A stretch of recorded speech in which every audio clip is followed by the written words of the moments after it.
ఈరోజు మరి మనందరం కూడా యాకోబు వలె ఏం కలిగి ఉండాలంట? ఒక పట్టుదల కలిగి ఉండాలి.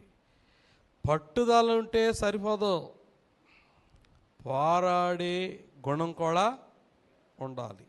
ఏముండాలి? పోరాడే గుణం ఉండాలి, ఓపిక ఉండాలి, ఓర్పు ఉండాలి. పోరాటానికి ఓర్పు లేకపోతే ఓడిపోతాం. అందుకే మనందరికీ ఏం కావాలి? చెప్పట్లా మీరు? ఓర్పు కావాలి.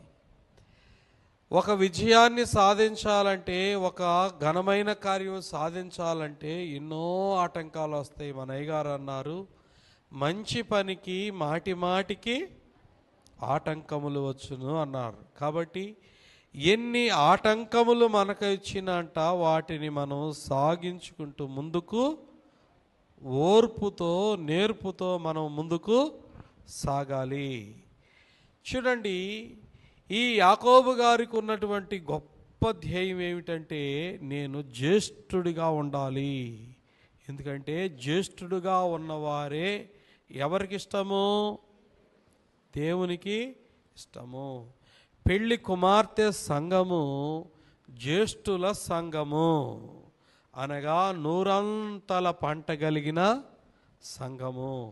మనం కూడా 30 అంతల నుండి 60 అంతలు, 60 అంతల నుండి 100 అంతల్లోనికి మనము ఏ వరుసలోకి రావాలి? జ్యేష్ఠుల వరుసలోకి రావాలి.